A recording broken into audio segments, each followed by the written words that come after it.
Umuntu wese ari ngaha muri kino gitondo yakijijwe, ndagomba kukwibutsa uno munsi muri kino gitondo ngo twavuye kure kuko Yesu yatuvanye kure.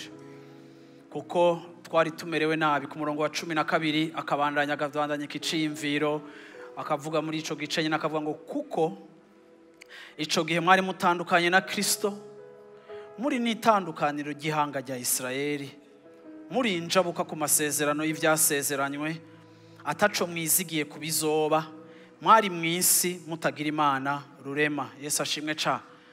Yesu ashimwe cyane. Igihe tutari bwakizwe twari dutandukanywe na Kristo. Aha niho Paulo yita kure. Ku buzima bwacu hari condamnation, ku buzima bwacu hari urubanza, ku buzima bwacu twari kondane, twarabakondane à mort, kandi twari turi kondane urupfu rw'ibihe bidashira, kuzotandukanywa na Kristo ibihe bidashira. Kuva ngo nta vyizigiro vyari bihari ko tuzoja mu ijuru, nta vyizigiro vyari bihari ko tuzobabarirwa, nta vyizigiro vyari bihari uko tuzonywana n'Imana. Twari twishwe n'ivyaha vyacu, twavanywe kure, twarabakavantara. Akongera akavuga ngo twari dutandukanye n'ihanga rya Isirayeli kuko biswa abana b'Imana bafise isezerano n'amasezerano menshi y'Imana. Ayo masezerano twebwe nta access twari tuyafise ko, kubera iki? Kuko twari dutandukanijwe n'ihanga rya Isirayeli kuko ata Kristo twari dufise. Aravuga ngo kandi mwaraba étranger kubijanye n'amasezerano, kubijanye n'amasezerano y'Imana mwari injabuka, yavuze mwari injabuka, vous étiez étranger. Nta mahirwe twari dufise yo kuzobana n'Imana n'amasezerano y'Imana. No munsi muri kino gitondo tuhovandika, duhagarara ko tukubaka ku buzima bwacu. Nta masezerano ari ku buzima bwacu, nta masezerano yaba yo gukira, yaba kumererwa neza, yaba yo kubohoka, yaba yo guhingurwa. Nta sezerano na rimwe ryari riri ku buzima bwacu.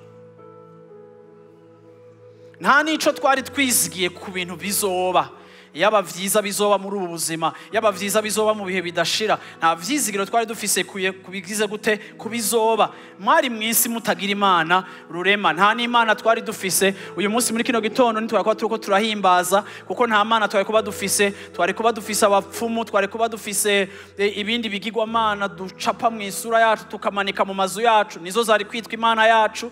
Ariko kandi kubw'ico Yesu yakoze twarigijwe hafi, tugirwa abana. No munsi muri kino gitondo ndagomba kukwibutsa ngo twakuwe Lo-Debari. Lo-Debari ni kibanza citwa ikibanza kitagira ubuzima. Citwa ikibanza kitagira ubuzima, ni kibanza kitagira ubwatsi. Ni kibanza carungikwamwe abantu batandukanye, abantu bahebwe muri societe, abantu atavyizigiro bafise, abantu bakenye cane, abantu bakubititse, ata espoir y'iki vyabo bizogenda neza. Barabirukana bakabarungika Lo-Debari. Nico gituma muri uno mwaka wacu wo kunywana na Kristo, muri uno mwaka wacu wo kwegera Imana no kugira ubucuti n'Imana, biri muri principe canke biri muri approche yacu canke muri mission yacu ya mbere ya life center ya adoration. Uyu ni umwaka wa adoration, ni umwaka w'ubusabane n'Imana. Kuri mission ya mbere murabona mission ivuga guhimbaza. Iyo twe tuvuga guhimbaza kubiga class 1 murazi katari kuririmba, ariko iyo tuvuga guhimbaza ni gihe umuntu anywanye n'Imana kandi akagira ubucuti n'Imana. No kuvuga ngo teme yacu muno mwaka yinscriva kuri mission ya mbere, aho tuza tukegera Imana kugira ngo tugire gute tunywane nayo, tunywane nayo, tunywane nayo. Kubera iki? Kubera yatuvanye kure, yatuvanye Lo-Debari. Yesu ashimwe cyane. Yesu ashimwe cyane. Yesu ashimwe cyane. Yesu ashimwe cyane. Yesu ashimwe cyane. Zaburi ya 84 ku murongo wa 10 nayo nikavuga ngo kuko kumara umunsi umwe mu nyubakwa zawe kuruta kumara iyindi myaka igihumbi ahandi. Nopfuma mpagarara ku gisafu c'ingoro y'Imana yanje, hako noba mu mahema y'abanyakibi. Kuko uhoraho ari izuba, ari nk'inzo, uhoraho azotanga ubuntu n'icubahiro, ntazogira iciza na kimwe yima abagenda batunganye. Haleluya. Uyu mwanditsi yavuze ikintu gikomeye, amaze ku experiment, amaze kuba muri presence y'Imana, amaze kumva ingene ubwiza bw'Imana buryoshe, amaze kumva ingene Imana iryoshe. Haleluya. aravuga ngo kumara umunsi umwe mu nyubakwa zawe kuruta imyaka 1000 hanze. Mwari mubizi yuko kumara umunsi umwe imbere y'Imana biruta kumara iminsi 1000 hanze? Wari ubizi ko kumara umunsi umwe muri presence y'Imana biruta kuba hanze 2 ans et 7 mois? Kuko abo mu gatondo twagize calcul dusanga iminsi 1000 ni imyaka 2 n'amezi 7. Kuba muri presence y'Imana umunsi umwe biraruta kuba 2 ans et 7 mois hanze. Haleluya, haleluya.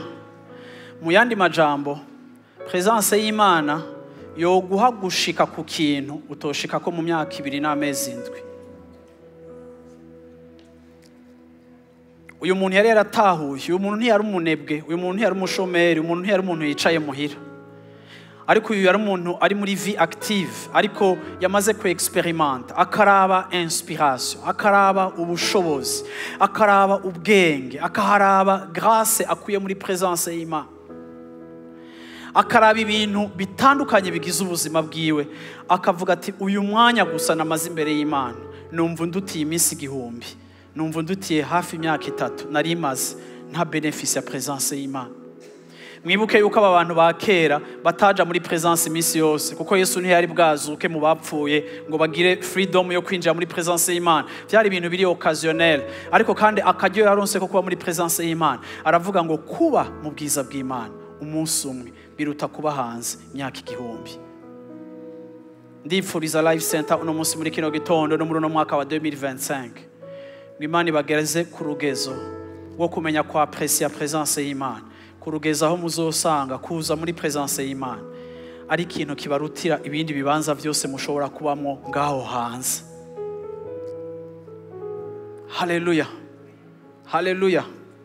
Imana ishimwe cyane. Aravuga ngo naho vyoba vyanse konza muri presence y'Imana, kuko ico gihe Imana ntiyaboneka ahantu hose, yaboneka mu ngoro yayo. Ariko abiki gihe twagiriwe amahirwe kuko Imana tuyibonera ahantu hose, niwe nataho no muhira gikorane cyo bandanya. Ariko aravuga ngo naho basi ku murongo wonyene, aravuga ngo mieux vaut un jour, versi kurikira, aravuga ku murongo ukurikira ahanyene muri passage, come on, aravuga njya verse nyene, okay, njya verse nyene. Aravuga ngo nopfuma mba no ku muryango w'inzu y'Imana. Uko uravyumva? Basi vyanse ko ninjira muri presence y'Imana, basi nopfuma mba kwirembo hajya, nkaguma hajya kwirembo kurusha kuba mu mahema y'abanyakibi. Ndashaka kubabwira ngo uyu muntu yanditse aya majambo ntaho yabisomye, kandi ndagomba kubabwira ngo si poezi, ariko ni niveau ya communion yabonyemo n'Imana. Aravuga ngo naho basibo kuba umuryango bagasanga intebe zose zuzuye muri Life Center naho dufise twicara, bakavuga ngo nta winjira, protocol ikavuga ngo nta winjira.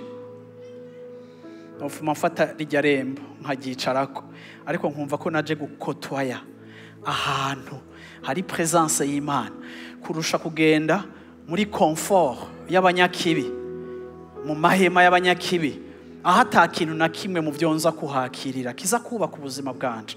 Nofuma ngenda nkakira les miettes de la maison de Dieu, kugira ngo basi ivyo vyovye imisigazwa intunge naho ntawe ikaza.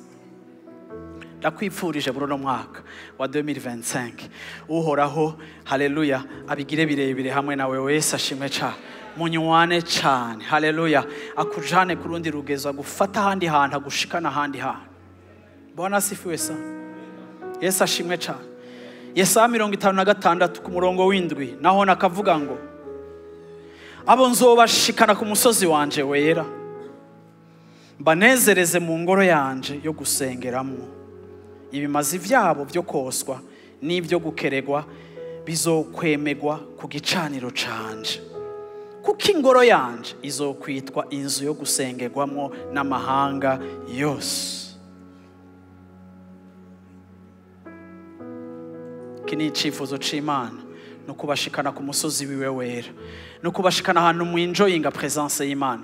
Cifuzo c'Imana no kubashikana ahantu mu nywana mubona kugira neza kwayo. Yesu ashimwe ca, ikakira indirimbo zacu, ikakira amashikanwa yacu, ikakira ivyacu vyose. Yesu ashimwe cane, kuko inzu y'Imana izokwitwa inzu yo gusengerwamwo n'amahanga, amoko yose, abo mw'isi yose bazoza muri presence y'Imana, bazoba bafise accès. Iyi yari prophecy ku gihe ca Kristo yuko atazoba gusa ari Israeli, ariko n'abarundi n'abanyafrika n'abahindi n'abaki bose bazoza mu nzu y'Imana, amoko yose. Kuri no saa turiko turavugana, harabaraye bahejeje, harabaza mu gatondo bivaye na décalage horaire canke fuseau horaire ahantu hatandukanye mw'isi, ariko mu mahanga yose nta hanga hatarimwe abakijijwe baza mu nzu y'Imana bagahimbaza Yesu, bagakunda Yesu. Yesu ashimwe cyane. Iyo ni accès twahawe n'ico Yesu yakoze ku musaraba. Aravuga ngo inzu yanje izoba inzu yo gusengerwamwo n'amahanga.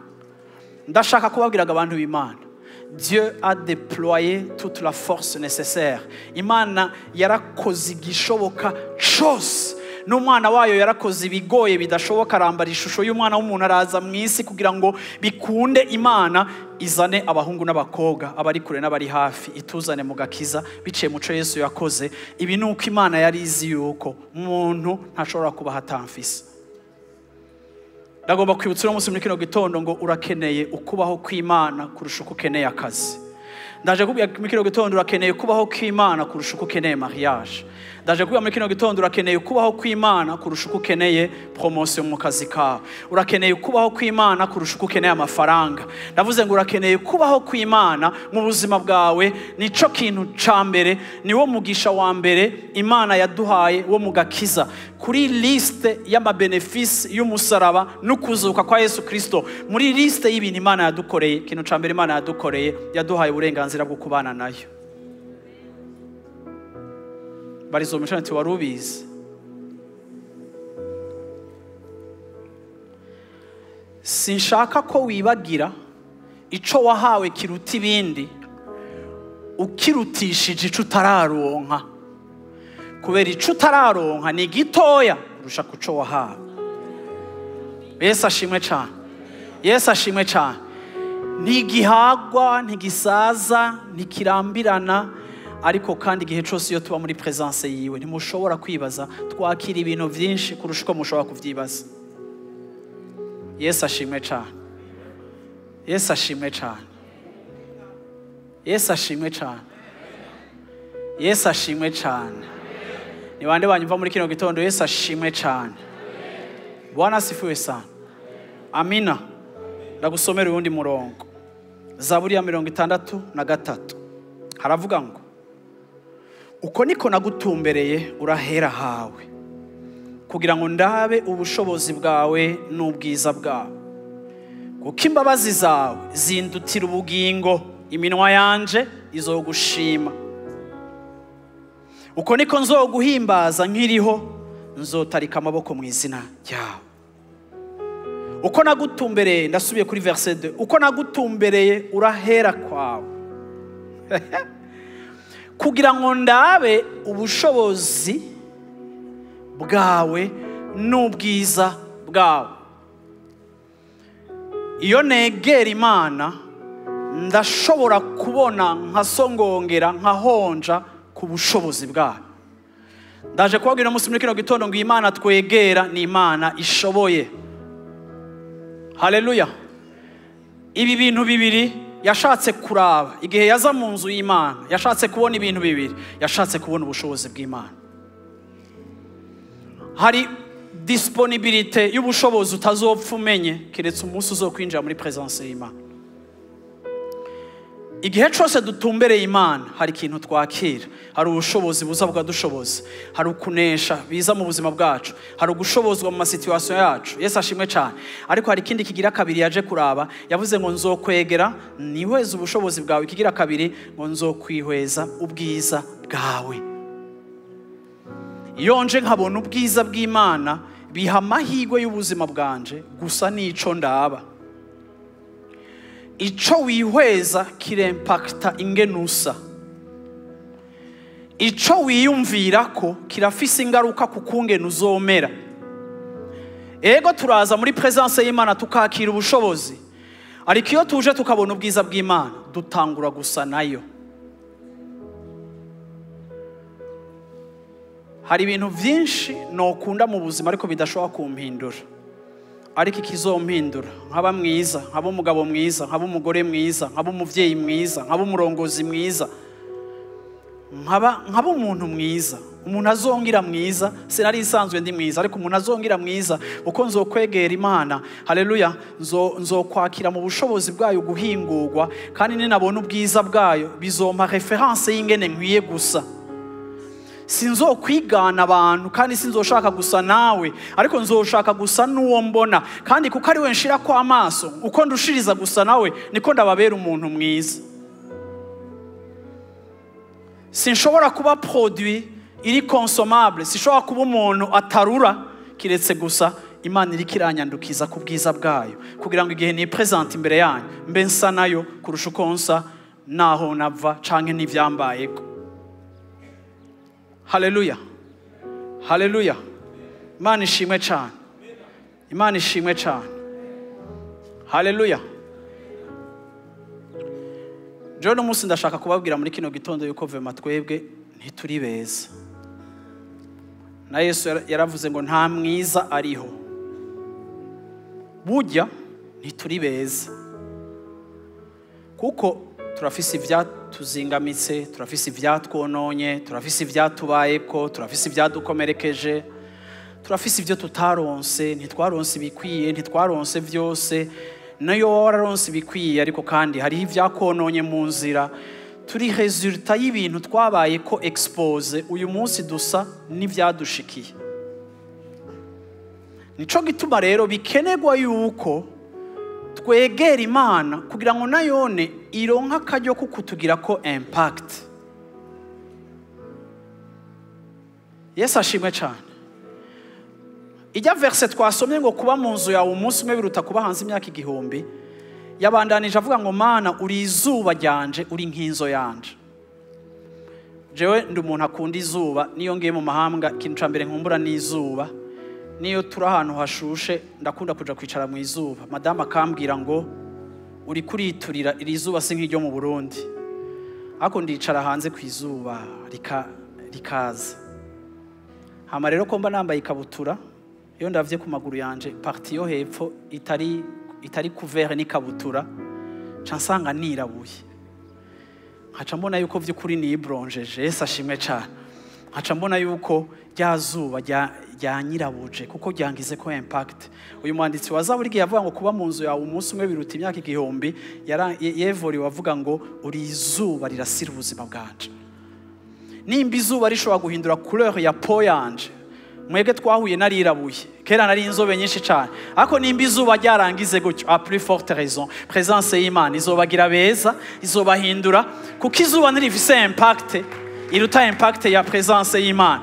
Ariko nabegera Imana, nabinjira mu marembo y'Imana, nabone bazohinduka, izobarasira nk'umuco, izonababera nk'inkinzo, ku buryo ibikomere byo mu buzima bitafect umutima wanyu ngo mube babi, ariko kandi uzoza gusanga naho ibikubabaza biguma ari byinshi uguma uri mwiza.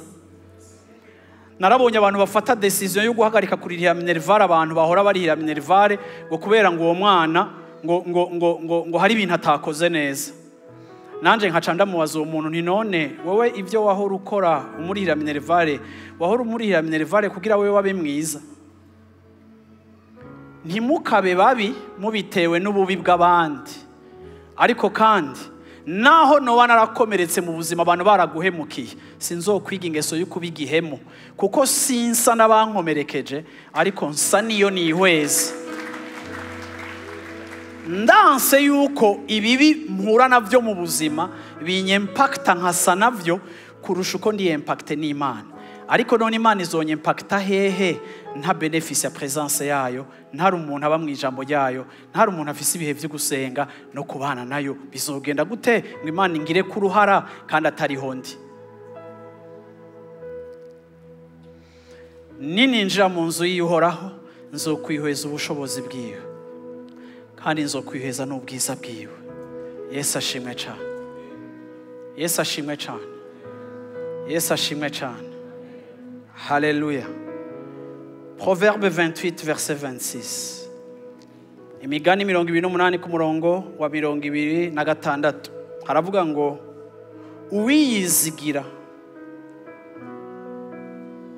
uwizigira umutima wiwe aba ari gipfu, ariko ugendana ubwenge azorokogwa.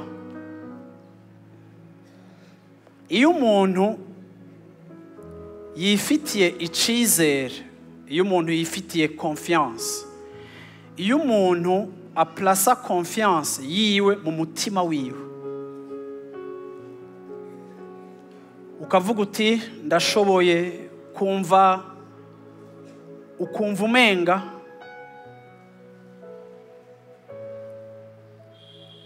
reka mvuge ngo guca bugufi ni urugezo uriko rwo gutahura ko ukeneye Imana. Uko niko guca bugufi.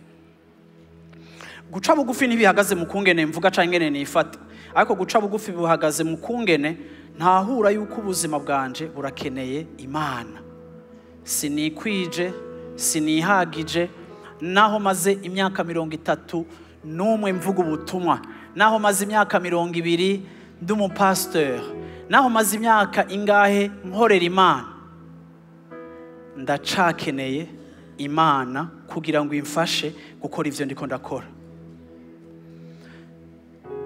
Igihe notangura kwibaza yuko nihagije, nkakorera muri experience, nkakorera mu bumenyi n'uburambe bw'ivyo ndiko ndakora, ubuzima bwanje buzoba buguye ahantu hitwa muri orgueil, kuko ubwibone ni ikintu kigusunikira kwizigira umutima wawe.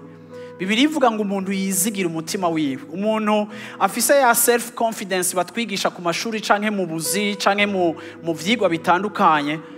Iyo self confidence canke ukwiyemera na self esteem ibaye niniya cane ku rugezo rwaho wumva umenga ku bintu bimwe bimwe ntugikeneye Imana, aho rero uzomenye ngo uri muri processus ya chute, kandi Bibiliya ikwita ikijuju. Subiramo uti ikijuju. Ko mutabivuga vuga ati ikijuju.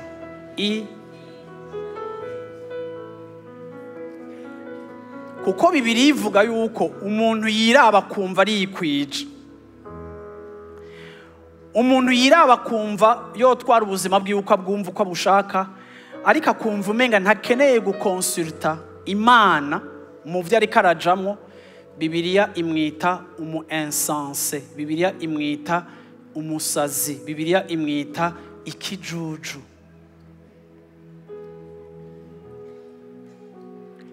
Mu yandi majambo, iyo uhawe accès kuri presence y'Imana ntuyiprofite, ubusa nk'ikijuju, kuko ico utari kura profita nico ukeneye kugira ngo ushobore ku avance. Bibiliya ikatubwira kuri uyu murongo ngo uwo muntu, haleluya, uravyumva, yizigira umutima wiwe ni kijuju, ariko ugendera mu bwenge bw'Imana ni wazokira. Umuntu aha agaciro ic'Imana iriko iramuganirizako. Umuntu afise umwanya wo kuba mu ijambo ry'Imana, umuntu afise umwanya wiwe wo kuba imbere y'Imana, yaba mu gitondo cyangwa mu mugoroba wiwe.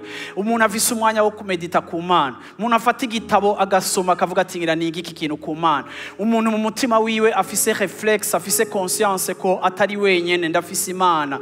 Mu bintu bitandukanye akumva arakeneye ic'Imana iriko iramubarira, ic'Imana iriko iramubarira. Umuntu w'umuririmbyi aza ngaho imbere akavuga ati uyu munsi nije ndongora abantu b'Imana, akarondera umutima w'Imana kubijanye n'igitondo cyangwa kubijanye n'umunsi, akumva yuko atawubikora gutyo gusa, ariko kandi arakeneye Imana muri ibi bintu. Bene uwo muntu ni umuntu atizigira umutima wiwe, ni umuntu naho yoba afise experience mu kintu cyaco cose, yaratawe yuko ntashobora kubaho atari karashira ubuzima bwiwe abusumeta munsi ya autorité y'Imana. Ngo bene uyo muntu azogira gute? Azokira. En d'autres termes, wa undi Bibiliya yita ikijuju ntazokira. kandi ngera abwira umunsi muri kino gitondo urashobora kuba warakijijwe, urashobora kuba umunsi umwe warakiriye Yesu, ariko continuellement mu buryo bwo gushishikara ntiwashishikaye kunywana na Yesu kugira ngo ushishikare kugira gute kwakira kuri sagesse yiwe, kwakira ku vy'ubumana vyiwe. Umviriza, uri kuri avansa ariko kandi utari kuri beneficia inkomezi zikenewe kugira ngo ushobore kubandanya, kuko abantu b'Imana muri ubuzima hari ibibazo byinshi cyane ku buryo turakeneye presence y'Imana nk'inkinzo kugira ngo iduprotege, ntiduhahamugwe kandi ntitwononwe n'ibiriko biradushikako. Turakeneye inkinzo, kandi iyo nkinzo ni presence y'Imana, kandi nkuko dukeneye vitamine C turakeneye izuba, kandi iryo zuba yarigereranije na presence y'Imana. Nzokwinjira, nzoza kukurondera kuko ndakeneye kurasira ubuzima bwanje kugira ngo habeho umuco, mbona ibintu mu buryo buri clair. Sishaka gukora ibintu nkuko abandi bose babikora, sishaka gukora ivyo abandi bakora, sigomba kuja muri vague y'abandi bantu bose, sigomba kuja mu muvuduko w'abandi bantu bose, ariko ndashaka kubikora nkuko wowe bishaka. Mana, cana itara ryawe, murika, atsa umuriro wawe, atsa itara ryawe mu izina rya Yesu Kristo. Murika kugira ngo mbona aho nshira ukuguru kwanje muri iyi minsi y'umwiza n'umwijima. I need your presence, I need your guidance, I need your byose. Nimba unyumva uvuga ngo amina. Yesu ashimwe cyane, Yesu ashimwe cyane, Yesu ashimwe cyane. Gihe kimwe muri Exode chapitre 2, munshire ko aya maverse sinza kuyasoma, ndayavuge ndayarengana ko muri chapitre ya Exode chapitre 2 hari ikintu Imana yakoze. Imana imaze kumenyesha Mose kwigomba kumukoresha, kandi Mose amaze kwisobanukirwa mu mugambi w'Imana yuko ari Imana izokoresha mu kugira gute mu kuvana Israeli muri Egiputa akabatwara mu gihugu c'isezerano. Mose yahawe umugambi ukomeye kandi ahabwa mission ikomeye n'Imana ku buzima bwiwe. Ariko kandi nk'uko mubizi, icifuzo c'Imana no munsi muri kino gitondo nshaka ko mutahure. Icifuzo c'Imana nuko igihe cyose kuri mission zikomeye Imana iduhamagarira, Imana ikeneye abantu bakomeye. Apana abantu basanzwe bakomeye naturellement, ariko abantu ikomeje. Ni nkuko navuga muri kino gitondo, une grande mission, un grand homme, canke une grande femme. Imana igomba yuko ikoresha ubuzima bwacu ibintu bikomeye, ariko Imana ishaka kudukomeza. Kuranyumva muntu w'Imana, Imana irashaka kugukomeza. Rero Mose Imana imaze kumuhagurutsa, agira isanganya twese duhora tugira mu buzima bwacu. Mose amaze guhagurutswa n'Imana, Mose umengo aragenda muri chapitre 2 guhera kuri mirongo gusha kuri verset 15 niho birangirira.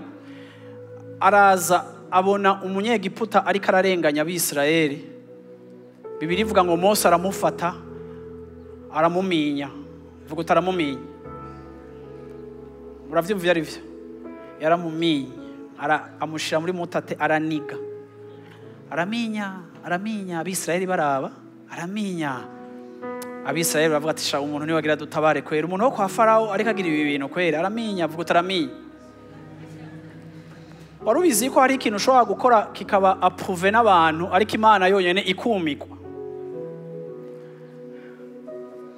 Mose aje kuminya uwo muntu kweri, Imana iravuga ati kwera aramwisha. Undi munsi Mose araza ashaka kugira ibintu bisa gutya, asanga ab'Israeli cette fois ni entre bariko barashwana, aza kubabanguranya. Umwacu aramubwira ngo ugire bimwe bagira wa munyegiputa.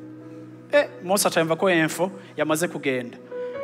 Ngo Farao nawe namaze kumva, verset 15. Farao nawe amaze kumva ivyo Mose yakoze, avuga ati ndamwica. Mose acagira gute? Maze kumenya ko inkuru yashitse kwa Farao, Mose acariruka. Uvuga utacariruka.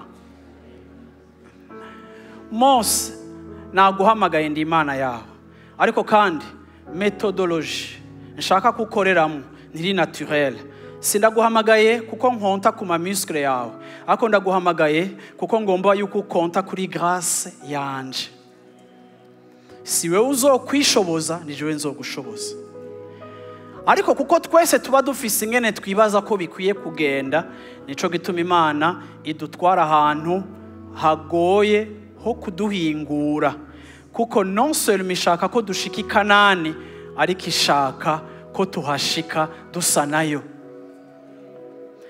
Imana ntiyitwararitse kugushikana iyo uja kurusha uko yitwararitse yuko isi ibona Kristo biciye muri wewe. Kimwe mu bintu umuntu wese akora, uravyumva, Yesu nawe yakoze. Yesu ashaka kweleva umugeni wiwe ku buryo isi ibona ubwiza bwa Kristo ataboneka biciye mu ishengero. Ni ukuvuga ngo Yesu arafise umwitwarariko wica ariko arakora mu buzima bwawe. Ariko wowe Mose, kuko wibaza yuko ivy'Imana uzobishikako mu bwenge n'amastrategie yawe, ndakuzanye mu kibanza c'ubugaragwa kugira ngo ndagutegure kandi ndakwigishe, ndagushikana ahantu mu buzima bwawe ugiye gutahura yuko ibikomeye nzogushikanako, ariko nzobigushikanako ariko nanje namaze kuba ukomeye muri wewe. Nico gituma igihe turi expose kuri presence y'Imana, presence y'Imana iradukora, ikadukora. Uno munsi muri life center ndabipfurije bantu mwicaye hano muri kino gitondo, ndabipfurije ba Kristo musengera hano hantu canke bantu munyumviriza aho muri hose, ndabipfurije muri kino gitondo presence y'Imana ibakore, ndabipfurije gukogwa n'Imana, ndabipfurije gukogwa n'Imana ibakore ku rugezo rwaho nimwavuga naho nimwaba abantu bazobona Imana biciye muri mwebwe. Nimwamara no gushika kubikomeye abantu bakaza kubahimbaza, kuko abantu bahimbaza ukomeye baze bavuge ngo nawe uzugarukana icubahiro cyose kuri Kristo, uvuge ngo si jewe ariko icubahiro ni iciwe, kuko ari we yanshoboje, ni we akomeye, jewe ndi ubusanzwe, ariko I was just exposed kuri presence y'Imana. Yesu ashimwe cyane, Yesu ashimwe cyane, Yesu ashimwe cyane, Yesu ashimwe cyane, Yesu ashimwe cyane. Usomye Exode chapitre 33, ugeze muri chapitre 33 ya Exode, aha Mose ntagikora ibintu mu buryo bwiwe, aha Mose yamaze gutangura gukura, aha Mose yamaze gutangura kunywana n'Imana. Umunsi bw'Imana iraza mu buzima bwa Mose iramubwira ati, Mose, je nta hantu na hamwe njana na mwebwe kuko vraiment murambabaza, sinza kujana na mwebwe, ariko ndabaha umumarayika, kandi nabaha umumarayika azobatwara, azobashikana mu masezerano. Ibyo nababwiye byose jewe Imana nzobikora, ariko nzokoresha umumarayika. Kuva 33 verset 2, nanje ndarungika umumarayika abaje imbere, kandi igihugu nzocirukanamwo abanyakanani, abamori, abaheti, bose nzobirukana, muzoshika. Kuvuga ko Imana ihejeje guha garanti Mose yuko promesse matérielle ngomba kubaha ariyo y'igihugu, je garanti ko jewe nzokibashikanamwo, bajya abantu bose bari hajya nzobirukana, kandi je vais utiliser juste mon ange. Mose ku murongo wa 13 aravuga ngo, none rero ndakwinginze, asangwa nagiriwe ubuntu imbere yawe koko, nunyereke inzira zawe kugira ngo nkumenye, mbone kurushiriza kugirirwa ubuntu imbere yawe, kandi wibuke yuko iryo hanga ari iryawe. Iyi chapitre imanuka, Mose acatangura kwensista, acatangura gusenga, yumvisha Imana yuko nawe uduhaye garanti za promesse, ariko Mana dushaka wewe, tu es notre première bénédiction. Egi gihugu c'isezerano urakidusezerane turagishaka, ariko jewe Mose aho ngeze nta hantu ngishaka kugenda ntajanye nawe, nta hantu ngishaka kuavansa ntari kumwe nawe. Kandi Mana hejuru y'ivyo ko ngiri ubuntu imbere yawe, Mana nunyigisha inzira zawe, ndashaka kukumenya, ndashaka kukumenya. Verset 15, Mose aramwishura ati, ubwawe nutajana natwe ntudukure hano hantu.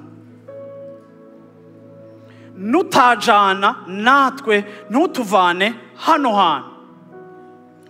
Iyi niyo nivo ya maturite Imana igiye kugushikanako.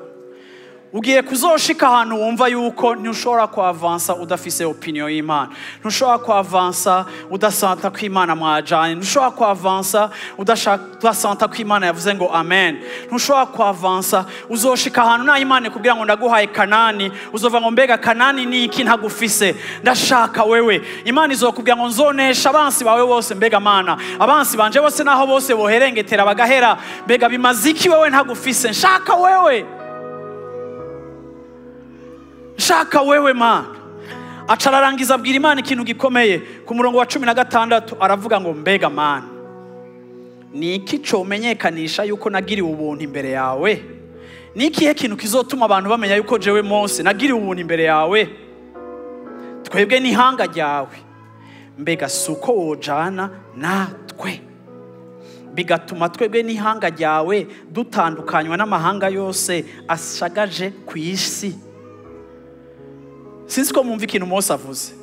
Mose abwiye Imana ati Mana utajanye nanje, udatwaye utajanye na twebwe Isirayeli, mbega Mana je ndamukunda. Mose abajije Imana, mbega Mana burya twebwe dufise difference yihe n'ayandi moko yose adukikuje, nikihe kidutandukanya nabo? Ikintu kidutandukanya nabo nuko wewe uri kumwe natwe.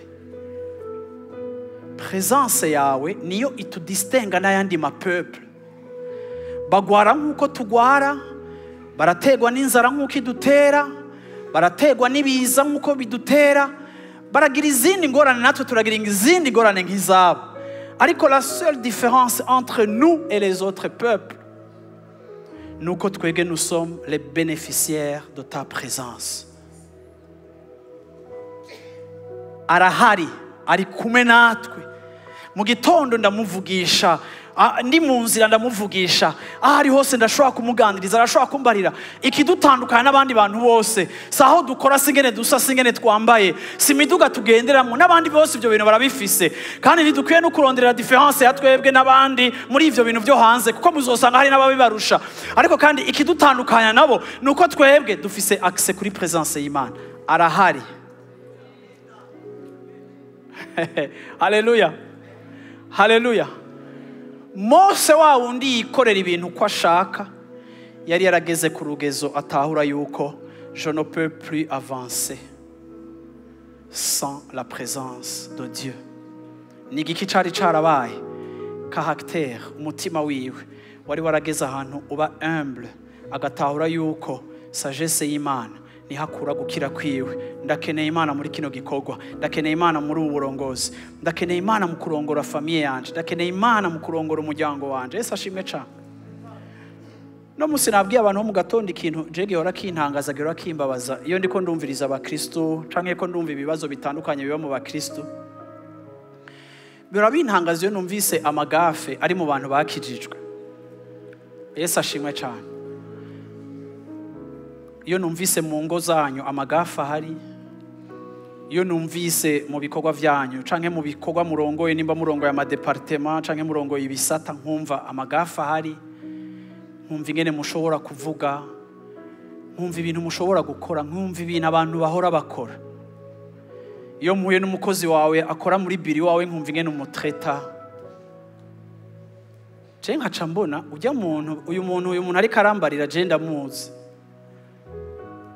None Jean yo bavuga gutyo. None Gatarina ahora gucira mu maso. Gatarina ririmba ngo tu ngo pastor ngo every morning. Cenga camvuga nti none nukuri haba isanganya iriye. None ko abantu bakijijwe badasa na Yesu. None ko abantu bari mu rusengero badasa na Yesu. Haba isanganya iremba rizo mishoti, haba isanganya irihe vre. Mumfashe tugire enquête d'opinion, twibaza ikintu cabaye, haba isanganya irihe ko wewe uyu munsi uri ngaha uri holy, ushitse muhira uretse ko imbeba zozo zisanzwe ziruka nka zikinyegeza, n'abana barava muri salon ngo papa raje shwe barizo mishoti, habaye iki? Rero ibi kintu bica binzana kubona ikiga abantu b'Imana. Abakristo benshi bafise approche y'Imana ya Kanani, ariko ntibafise approche y'Imana ya presence. Mose yarabwiye Imana ati Imana uduhaye isezerano ry'igihugu, fine, ariko dushaka wewe, dushaka wewe. Ntidushaka igihugu, nta kintu na kimwe nkishaka wewe utarimwo, ariko nshaka wewe. Kuko iyo ndagufise, mwibuke yuko igihe kimwe Imana yahoye Mose ko yashavuye, ariko abantu b'Imana wohora umurongozi gushavura. Hari umurongozi adashavura, hari umurongozi abantu arongoye batamutsitaza, ariko Imana ihora Mose gushavura. Kubera iki? Kuko Mose muri colère yiwe il n'a pas reflété la bonté de Dieu, kuko imbabazi ziwe zamaho ibihe bidashira. Ico Imana yahoye Mose kugira ngo Mose ntashike i Kanani, nuko Mose aterekanye ishusho. Il n'a pas été fidèle dans la transmission de l'image de Dieu. Il a donné une fausse image de Dieu. Une image. Dago. Yesu ashimwe cha. Yesu ashimwe cha. Yesu ashimwe cha.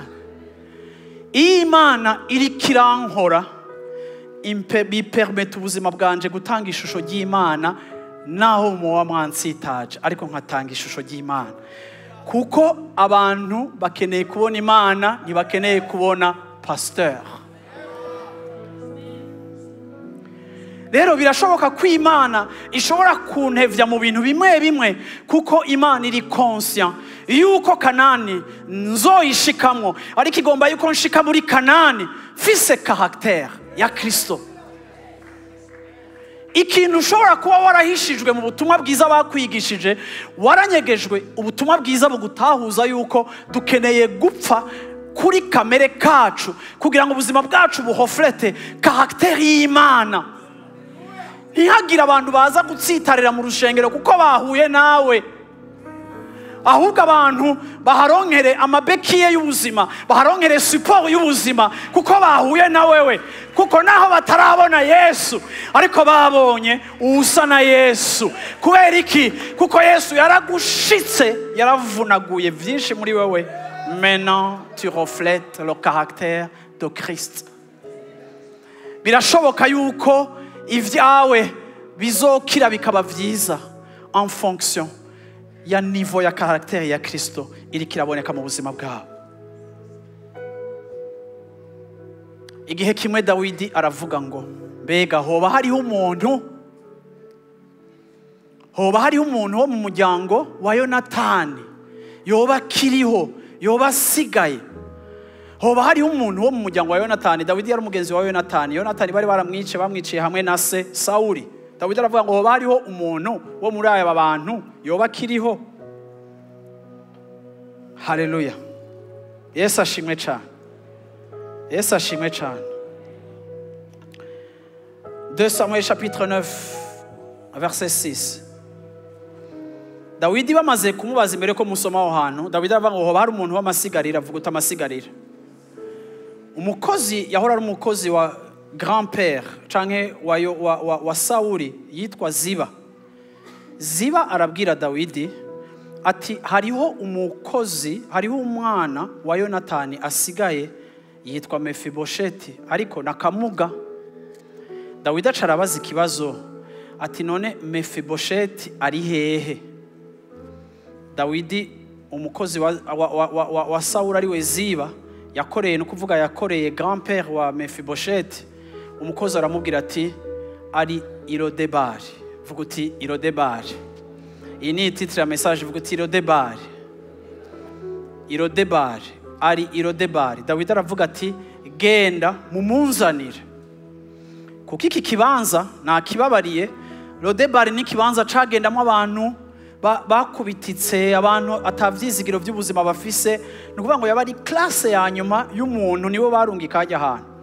Igihe vyamenyekana ko Sauli na Yonatani bapfuye, umuyaya wa Mefibosheti yarateruye akakana aragaheka, barirukanka. Kari yari akiri muto Mefibosheti.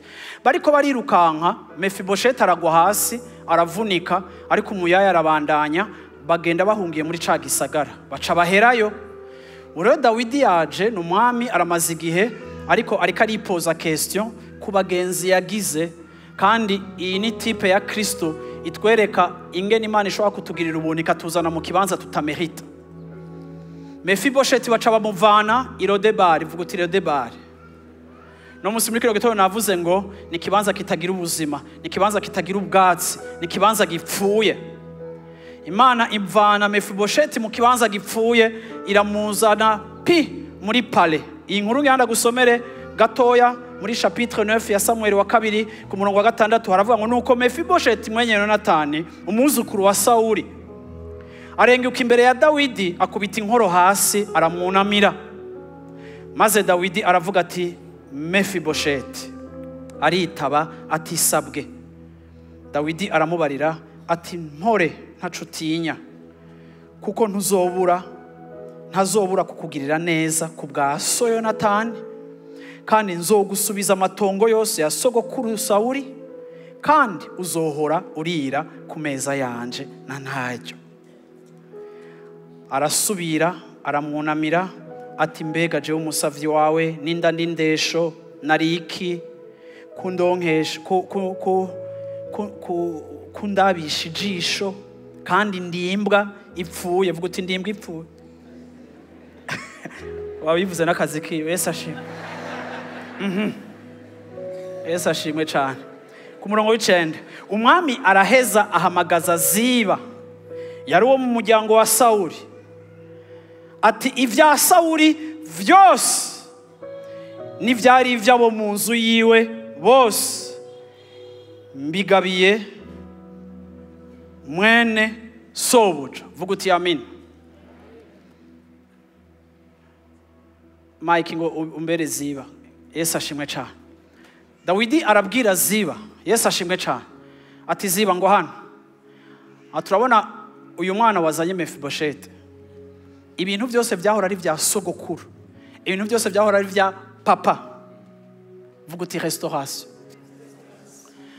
Vyose ndategetse ko ibiri mu gihugu by'abantu batwaye byose biracitse ivyiwe. Ariko mwibuke naho amugarukaniye ivyase vyose, hari ikintu akoze. Yanamubwiye ati kandi uzokwama ufungurira imbere yanje. Barizo micara ati nikihe ca grave. Nakubwiye atakoresheje muri ivyo bintu bibiri nikihe ciza. Kwicara iminsi yose imbere yiwe canke kumuha amatungo yose ya grand père na père byose. Mubazo micara ati nikihe ciza. Kandi mubwira uti ntumbeshe. Niko ndumva impwemu hano hano. Yesu ashimwe cyane. Mubwira uti ntumbeshe, tubwize ukuri ntacuba. Yesu ashimwe cyane. Ok, je m'imagine ivyo yakwishuye, ariko je m'imagine aussi la vraie réponse. Alléluia. Vuga uti ibintu bibiri.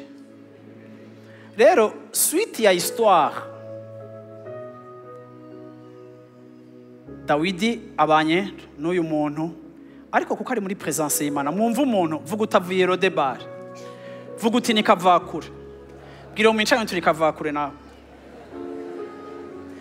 None kavakure mwiyumvire aje kwicara n'umwami. Ndibaza ko baramuhaye douche, nibande bibaza ko yoza, nibande bibaza ko bamuguriye impuzu zishasha, nibande bibaza yuko abantu baciye batanga kumusaba nimero ya telefone.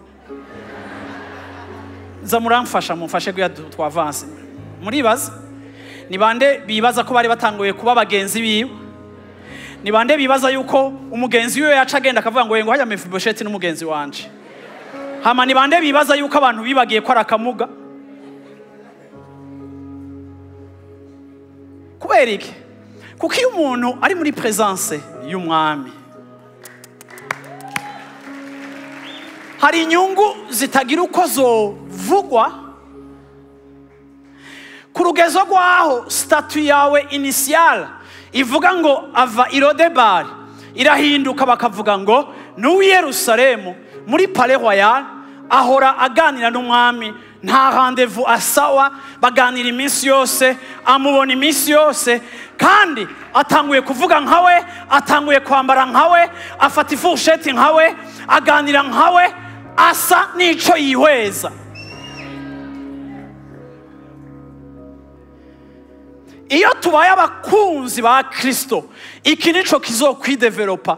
Azotubohora ubumuga bwose bw'Lo-Debari, azotubohora ubumuga bwose n'ubupfu bwose na tabia zote n'ingeso n'ubutindi n'ububi bwose twavanye Lo-Debari. Tumaze gushika kuri pale, protokoli iratubarira ngo imbere y'umwami ntibahekenya ngo nya bahekenya bugaye umunwa, ntibiyarurira byinshi, biha bike, kubera birahari, kubera tekana, kubera biriho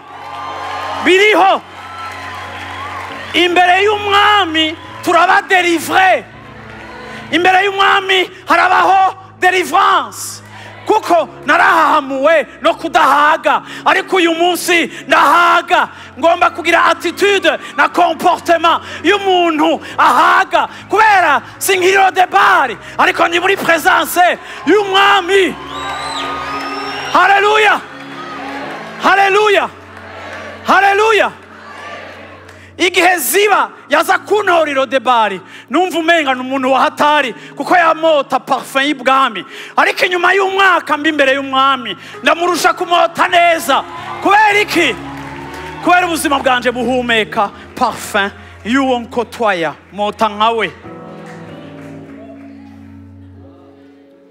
Igihe kirageze aho ishengero rya Kristo ryinjoyinga presence ya Kristo, kuko dufise uruta Dawidi kuba w'igitangaza. Yaratubwiye ngo uduha ivyo kurya bidukwiye uyu munsi, atugaburira every day, atuzana muri presence yiwe iminsi yose. Ntitwimiriwe, ntidukumiriwe, ntidusengera ku irembo, ariko icumba cacu cacitse icumba c'amasengesho. Ntibisaba ko abandi bose bahari, ariko turahari. Yamara kuza akatubohora ingeso za Lo-Debari, akadukuramwo ububandi twari dufise turi Lo-Debari. Abantu bakavuga ngo vy'ukuri uyu muntu asigaye asa n'uwo basangira. Something happened ubuzima bwiwe, ntakiri wa wundi. Ntushobora guhinduka udakotwaya umwami, ntushobora guhinduka utabenefisia presence. Rero sinza gusenga muri 2025 kuko nshaka ko Imana impa promotion. Yo, sizoza no gusenga kubera nshaka ko Imana ikuraho abansi banje. No, zoza mu nzu yiwe kugira ngo ndamwihweze, kandi uko nzorushiriza kumubona zorushiriza gusa nawe, kandi azokwafekta karaktere yanje, kandi umwana wanje azorerwa n'umupapa mwiza. Kuko sinahora ndi mwiza nkiri Lo-Debari, ariko nabaye mwiza ku meza imbere y'uruta Dawidi. Haleluya. Haheze iminsi umuhungu wa Dawidi amukubita kudeta. Dawidi ahunga Absalomu. Dawidi ahunze Absalomu, mu bantu bahunganye nawe Mefibosheti ntiyashobora guhunga, kuko Mefibosheti yari kimuga. Mefibosheti acagira gute? Aca asigara muri pale. Asigaye muri pale, Dawidi amara iminsi ari kumwe n'abantu. Ariko umunsi umwe Ziba, vuga uti Ziba, kuko akomvota icuye umwana yacitse. Ziba umunsi umwe aza kuraba Dawidi, amusanze ku nzira, amuzanira umukate, amuzanira umuvinyo, amuzanira n'indogoba, aramubwira ngo iyi ni wowe ni uzogendera ko ndayiguhaye. Dawidi abaze ngo ivyo nzaniye nibiki? Ati ndabiguhaye. Ariko Dawidi acabaza Ziba, aramubaza ati Mefibosheti gute? Ariko Ziba aramuteranya, aravuga ati ba bandi bagukubita kudeta na Mefibosheti yifatikanije nabo. Dawidi aca arashavura ati Ziba. Dawidi aca ati Mefibosheti. Dawidi ababara mu mutima, aca abwira Ziba, aramubwira ati ibyo nahaye Mefibosheti vyose murabigabuyemo kabiri, wowe uzoronka igice c'ivyo namugabiye, hama nawe asigarana igice. Dawidi ataje asubiye ashitse Yerusalemu kudeta yabaye maîtrise ashitse hariya agarutse. Alléluia. 2 Samuel chapitre 19 verset 24. Aha Dawidi abantu bose baje kumwakira, vuga uti kuri bata. Abantu ni benshi, nariko narondera abantu hari abantu benshi, Yesu ashimwe cyane. Abantu benshi baraza kumuraba. Mu bantu baje kuramutsa Dawidi baje kumusanganira, vuga uti na Mefibosheti. Verset 24. Na Mefibosheti umwuzukuru wa Sawuli aramanuka aza gusanganira umwami. Uhereye umunsi umwami yagiriye. Subira mu kibanza Mike, merci. Uhereye umunsi umwami yagiriye ugashika umunsi yagarukiye iwe amahoro, ntiyongera kwiyoga ibirenge canke ngo aringanize ubwanwa canke ngo amesure impuzu. Kuva Dawidi ahunze Absalomu kugeza Dawidi agaruke, nubwo Ziba yagiye agateranya Dawidi na Mefibosheti, Bibiliya itubwiye inyifato ya Mefibosheti. Mefibosheti ntiyasuye koga ibirenge. Muri iyi mico y'Abisirayeli muri ko Yesu yogeje abigishwa b'ibirenge, ni ikintu sacré, ni ikintu gifite signification. Mefibosheti ntiyogeye koga ibirenge. Mefibosheti ntigeze asubira kumwa ubwanwa. Mefibosheti ntigeze asubira gufata douche, vuga uti douche. Mwibuke ko Mefibosheti ahora asangira n'umwami. Mwibuke ko protokole yari yaramuhaye standard ubuzima bwe bugomba kuba buriko. Ariko kuva abonye Dawidi agiye, kwake yasigaye muri pale, ariko yagize ikiriyo ca presence igiye kurusha guserebra ivyiza biri muri pale.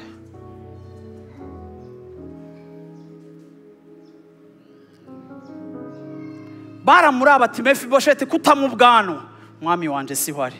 Mefibosheti uranuka, sinzokoga ntabonye umwami wanje.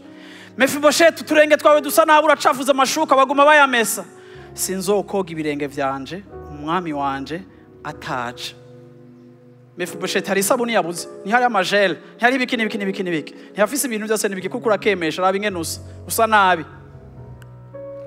Mefibosheti yari yaratahuye yuko hari umuntu yamuvanye i Lo-Debari. Ntimushobora kumbwira ibiri muri pale igihe nyene pale atahari.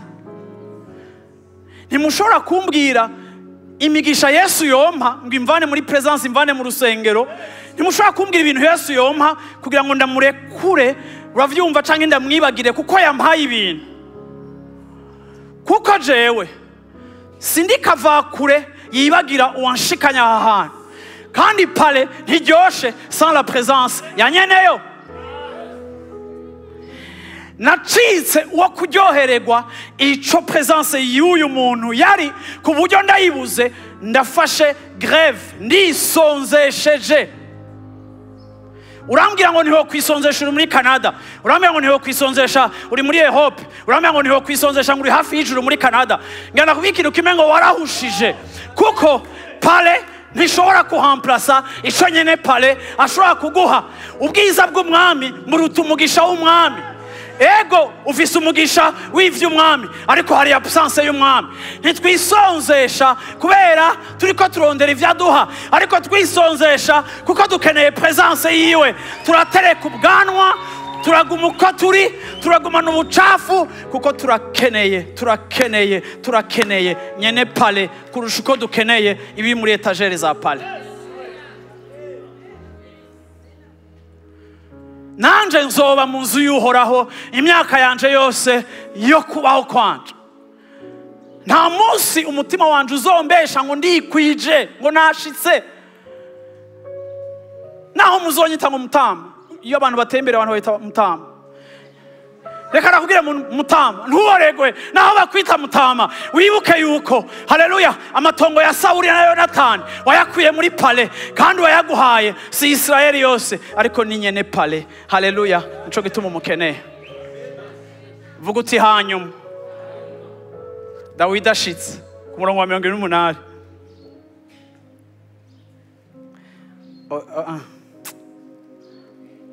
Nuko avuye Yerusalemu gusanganira umwami. Umvize ngene Dawidi yamubaje verset 25. Umwami aramubaza ati mbega niki cakubujije kujana nanje nka Mefibosheti? Vuga utumuhari, vuga utumuhari ko kameme oni Dawidi si Yesu. Vuga utumuhari. Aramwishura aterega umuntu wanje yarampenze mwami wanje nye n'ingoma, kuko jewe umusavyi wawe namubwiye ngo anshire ko amatandiko ku ndogoba kugira ngo ndayigendere ko njane nawe mugenzi, kuko jewe umusavyi wawe ndi kimuga.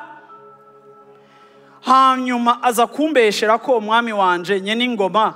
Ariko rero mugenzi, umeze nk'umumarayika w'Imana, nuko nukore ico ugomba, kuko abo mu rugo rwa data, mwumvirize icyo avuze verset 28, kuko abo mu rugo rwa data twese imbere yawe twari abo gupfa gusa. Uraheza jewe umusavyi wawe unshira mubarira ku meza yawe. None hari ikindi novuga ngo gutakambire ga mugenzi? Vuga uti stop. Mwumvise yavuze ngo warampaye amatongo, ntaco twari turi abiwacu bose, wari ukwiye no kutwivanja kukatugirira nabi.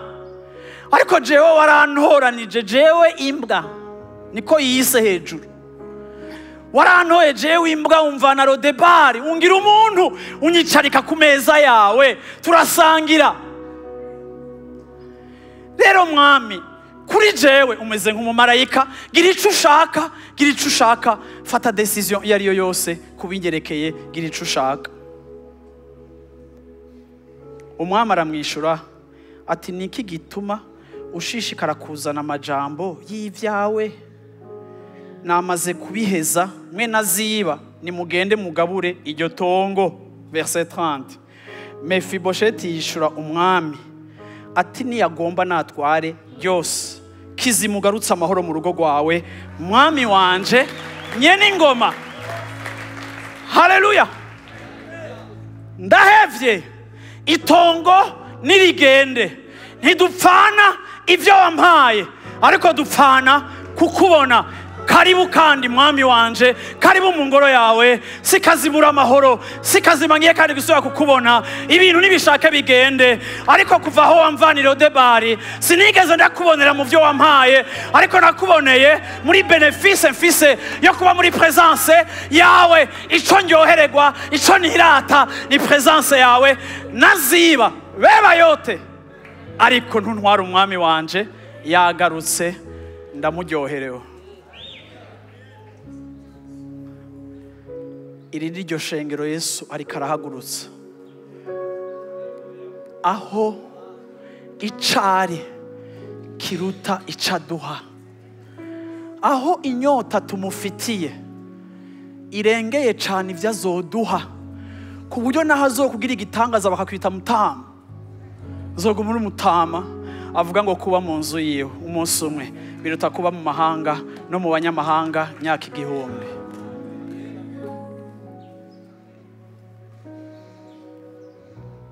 Twavuye kure, yatuvanye Lo-Debari.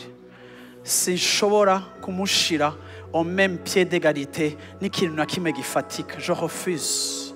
Ariko kandi kubwaho yankuye akanyicarika muri presence yiwe, nanje ikintu nzokoma ko kandi nzokunda, et bien c'est sa présence. Ibindi bizoza bizogenda, bazoguteranya na Mefibosheti baramuteranije, amatongo arayatakaza, ariko just kuko atapfana nawe yagumanye kiri essentiel, yagumanye ico azokwakwa. Ngenda kubwiye ngo nta kintu na kimwe cyo mu buzima kidashobora guhinduka, ariko wewe kipinga ikidahinduka, focusinga ku kidahinduka, affection toi ku bidahinduka, kundisha umutima wawe ibidahinduka, umutima wawe meditation yawe ibidahinduka.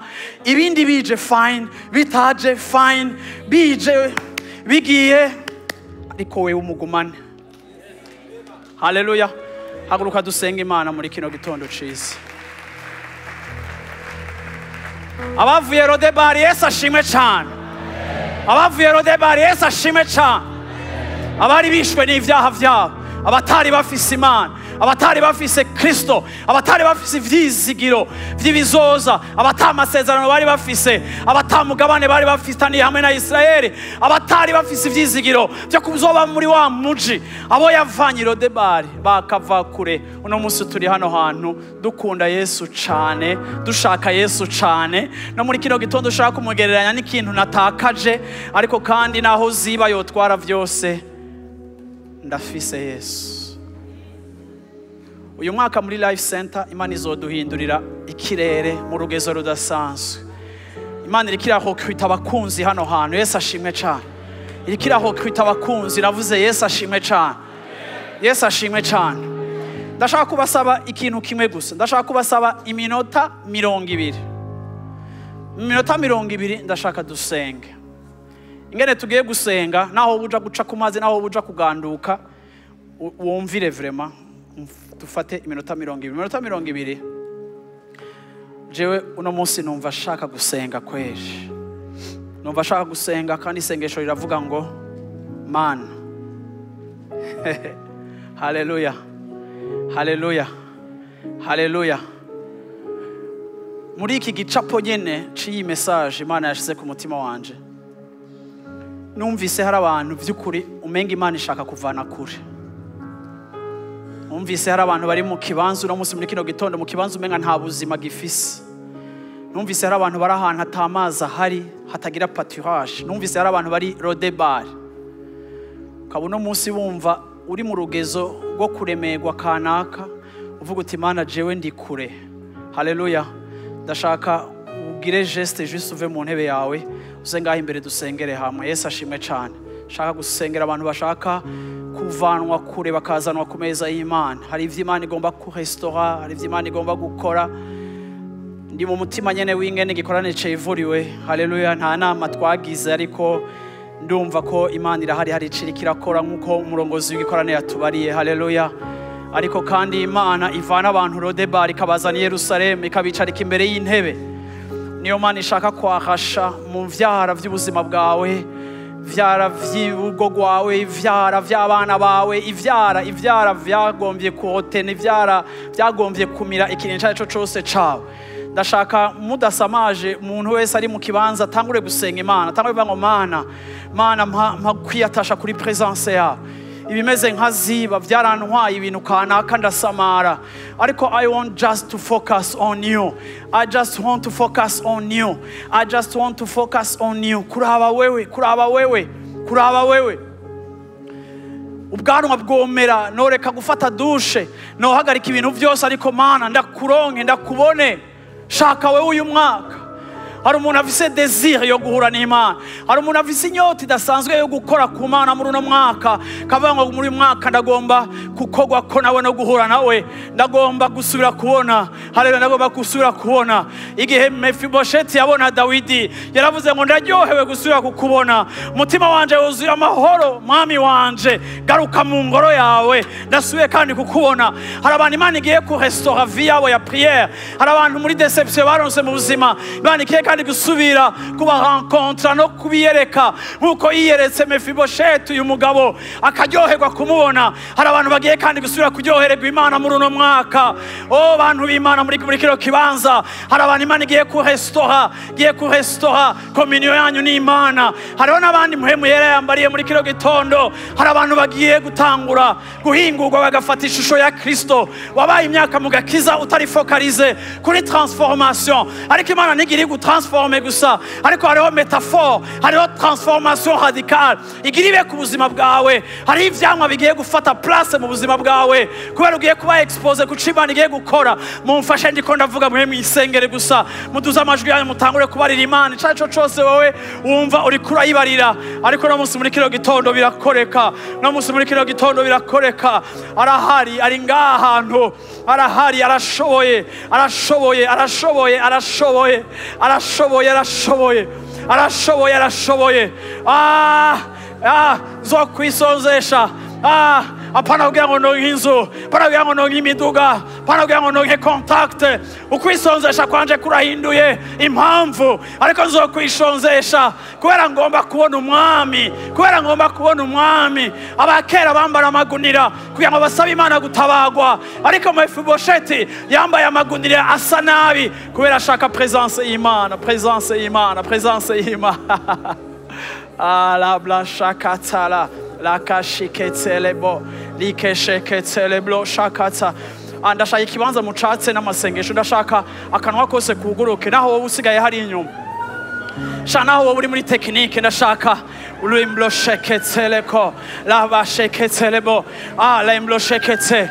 Ingo zanyu zigomba kugendererwa, miryango yanyu igomba kugendererwa, business yawe igomba kugendererwa, muryango wawe ugomba kugendererwa, bana bawe bagomba kugendererwa, vyawe bigomba kugendererwa. Lamblo sheketeleko, ubwawe agomba kuguhingura. Haleluya.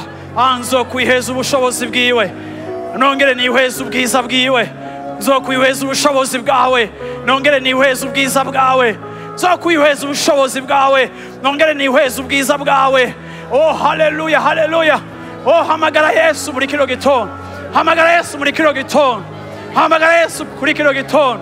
Mukunzi wawe nta kudeta bamukubita, mukunzi wawe Absalomu ntamukorako, mukunzi wawe ntakiva ku ntebe yiwe, niho yicaye, nihaba nihaguma. Mukunzi wawe arahari, mukunzi wawe arahari.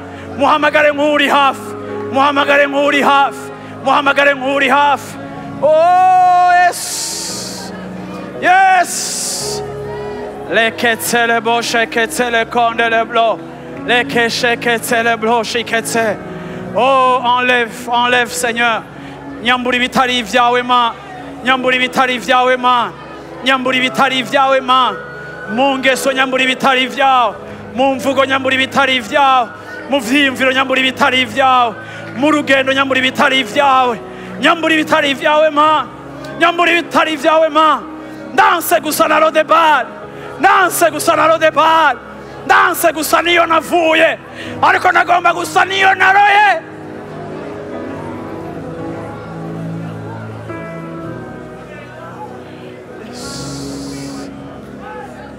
Shiketeleko shakata, shiketelebo shiketeleko shikete, shiketelebo shakatalablo, laka shiketeleblo. Shana naho uri muri parking, uri muri protokole senga, naho uhagaze hehe senga, naho uri kuroza amatwarete senga, vuge ngo nanje Mana. Haleluya, nanje Mana, nanje Mana. Naho ndi ku muryango w'urusengero, naho umenga ndi kure, naho umenga mvuye kure, naho umenga narononekaye muri iyi minsi iheze, naho umenga nariyanduje muri uyu mwaka uheze, naho umenga narasubira inyuma mu bihe vyahera, naho umenga naricafuje, naho nterekanye ishusho y'Imana, naho nterekanye ubwiza bw'Imana, ariko uyu munsi nancira urubanza, uyu munsi nagucira urubanza. Arakuhesoha, arakuhestoha, arakugarukana, arakuhestoha, arakugarukana mu izina rya Yesu Kristo. Urakuwe muri ivyo vyara mu izina rya Yesu Kristo, urakugwa muri ivyo vyara. Ndavyanse mu izina rya Yesu Kristo yuko ushishikara, yuko abana b'Imana, yuko abakozi b'Imana, yuko abantu b'Imana bashishikara gusa na Lo-Debari, bashishikara kumota nka Lo-Debari, bashishikara kumera nka Lo-Debari. Ariko tugomba kumera nka Yerusalemu, uko hasa ku mugwa mukuru wiwe, ahari ahaganza mu izina rya Yesu Kristo, mu izina rya Yesu Kristo, mu izina rya Yesu Kristo, mu izina rya Yesu Kristo, mu izina rya Yesu Kristo. Hari ayandi makuru, hari ibindi vyiyumviro, hari ubundi bwiza, hari ayandi maso, hari ubundi bushobozi, hari ubundi buntu, hari ikindi kiganiro. Mefibosheti yarakumbuye Dawidi, Mefibosheti yarakumbuye iciyumviro ca Dawidi, Mefibosheti yarakumbuye sagesse ya Dawidi, Mefibosheti yarakumbuye intahe za Dawidi, Mefibosheti yarakumbuye umwami, Mefibosheti yarakumbuye ubwiza. Nanje ndagukumbuye Mana, natwe turagukumbuye Mana. Ishengero turagushaka, ishengero turagushaka, ishengero turagushaka. Mitima yacu irakunyotewe, mitima yacu irakurondera. Oh, kuraho Mana yo mwijuru vyo hejuru, kuraho Mana yo mwijuru bitari vyawe, kuraho Mana, kuraho Mana, kuraho Mana, kuraho Mana, kuraho Mana, kuraho Mana. kuraho Mana ibitari ibyawe mu buzima bwacu, kuraho ibitari ibyawe mu buzima bwacu, kuraho ibitari ibyawe mu buzima bwacu, kuraho ibitari ibyawe mu buzima bwacu. Dushaka kukubona Mana, dushaka kukubona Mana, dushaka kukubona Mana, dushaka kukubona Mana. Dushaka kukwegera Mana. Hari ibitubuza kukwegera, hari ibigomba kuduteranya nawe, hari ibigomba kuzana ukudatahura, hari ibigomba kuzana confusion, hari ibimeze nka ziba biduteranya na wewe Mana. Hari ibyanteranije na wewe Mana, hari ibyambabaje kuko bitabaye, hari uko ntatahuye Mana, hari ibyo ntatahuye Mana byanyegeje kure ya presence. Igihe napfisha, igihe nahebwa, igihe nabadesi, igihe nibwa ivyanje kandi narinzi kugira umhezagire, igihe banyugarira, igihe banyirukana Mana, narababaye bituma Mana haza froideur hagati yanje nawe. Ariko kuri uyu mugoroba, muri kino gitondo, ndagarutse Mana yo mwijuru kukubwira ngo ni wowe nshaka, ni wowe umutima wanje wahamiye, ni wowe umutima wanje unyotewe, ni wowe umutima wanje wifuza, ni wowe umutima wanje ushaka.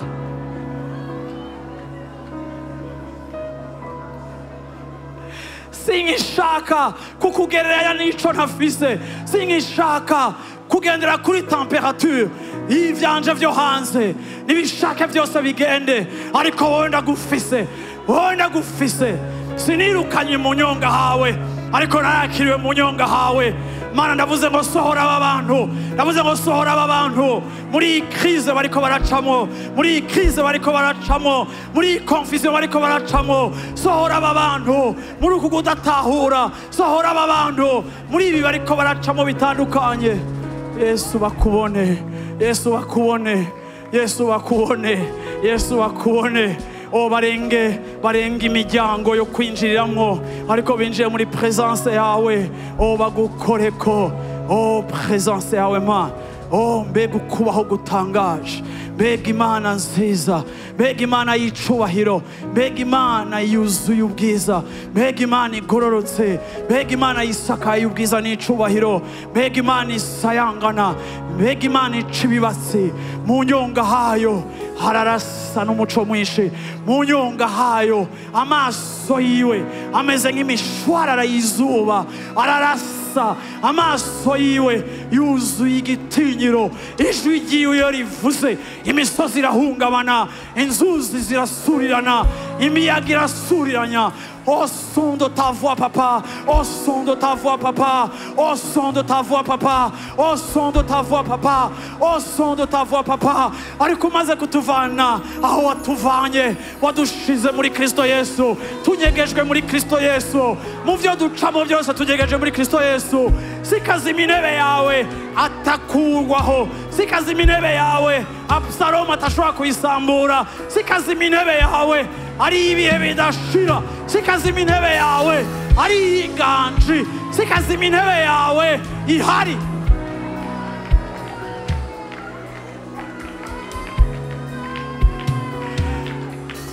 Voici le peuple de Lo-Debari, voici le peuple de Lo-Debari, voici le peuple de Lo-Debari. Ntitugipfana ibindi, ariko dupfana presence yawe.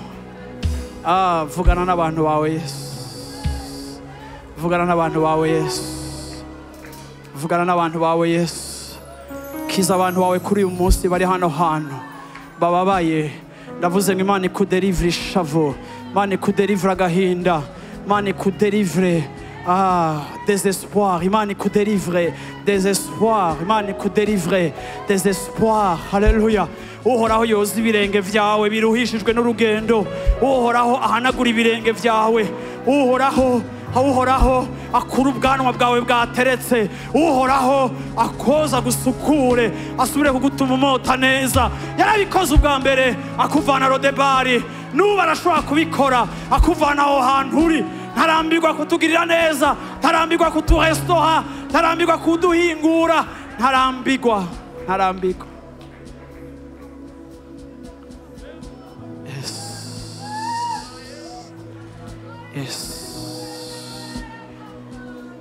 Yes.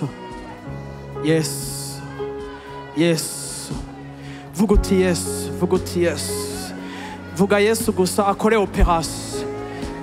Shiketsele akubohora ikintu cyose, nari nkumbuye presence yawe, nari nkumbuye kukubona i Yerusalemu, nari nkumbuye kukubona i Yerusalemu. Ibindi byose nawe byoshaka bikagenda. Wabaye isoko y'ivya mbere. Haleluya, kuhari birampagije, kuhari birampagije. Kudapfa birampagije, kutabivamo birampagije. Ko nsubiye kwegera pale yawe birampagije, ko nsubiye gushika imbere y'intebe yawe birampagije. Kiza urugo rwanje, kiza ubugingo bwanje. Haleluya, haleluya, haleluya, haleluya. Mu izina rya Yesu, Mana kora ibikomeye mu izina rya Yesu. Senga umunota umwe canke ibiri gusa, kugira ngo mu izina rya Yesu kora ibikomeye. Mwereke inzu yawe, mwereke ivyumba vyawe, mwereke amagara yawe, mwereke impwemu yawe, mwereke umubiri wawe, mwereke ibikorwa vyawe, mwereke abana bawe, mwereke umugabo wawe, mwereke umugore wawe, mwereke imigambi yawe ikomeye. Haleluya, haleluya, haleluya, haleluya. Yes. Shekatalebo sakalemo shekete, liketelebo shakatalablo, leke sheketeleblo. Haleluya. Mu kurangiza naho wicaye haguruka, ashaka kubona ishengero yose rihagurutse. Alembro shekete, aduza amaboko yawe aho ushobora kugeza kuyaduza. Alembro shekete, uvuge ngo je reçois, uvuge ngo je reçois, uvuge ngo ndakiriye ico ukoze, uvuge ngo ndakiriye ico ukoze, uvuge ngo ndakiriye ico ukoze, uvuge ngo ndakiriye ico ukoze, uvuge ngo ndakiriye, uvuge ngo ndakiriye. Wakire, wakire, wakire muri kino gitondo, wakire muri kino gitondo, wakire ubuntu bw'Imana muri kino gitondo, wakire ubwiza muri kino gitondo.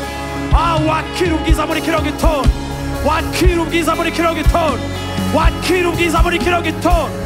Mu izina rya Yesu, mu izina rya Yesu. Wakire ubwiza, wakire inkomezi, wakire uburyohe, wakire umunezero wari waribwe. Wakire. Umwami wawe ni muzima, umwami wawe arahari, umwami wawe ariho, umwami wawe ari hano, umwami wawe yaje, umwami wawe ntanyegejwe, umwami wawe ntakugwaho. Haleluya, haleluya.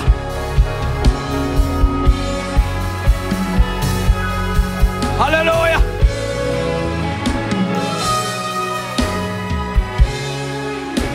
Subira mutima Mwami Yesu, muri kino gitondo ndakiriye ikiva kuri wowe cyose. Ndagushaka, ndagukumbuye. Reka uyu mwaka ukusa abari ku buzima bwanje bose. Sinkishaka gutanga ishusho itariyo yicowe urico mu mvugo yanje, mu vyiyumviro vyanje, no mu bikorwa vyanje. Muri uyu mwaka wo kunywana nawe, hindura ico ndico. Ndashaka umpindure Mana ku rugezo rwaho, ntahindurwa n'ivyo hanze, ntahindurwa n'ivyo mu mazu y'abacokoranya, ariko ndashaka umpindure nse na wewe. Isi irakeneye kukubona. Ijambo ry'Imana rivuga ngo ivyaremwe vyose bihindisha umushitsi birindiriye uguhishurwa kw'abana b'Imana. Turi ishusho ryawe Mana itaboneka, ariko ugaragarira muri twebwe. Hindura ubuzima bwanje, hindura imibereho yanje. Nshaka kukwihweza, nshaka ingeso zawe, nshaka umutima wawe, nshaka ubwenge bwawe, nshaka gushira amaso yanje kuri wowe. Ndagushimiye muri kino gitondo kubwo kugira neza kwawe, ubu n'ibihe bidashira. Abantu b'Imana bavuga ngo amen, amen. Haleluya. Mani bahezagire.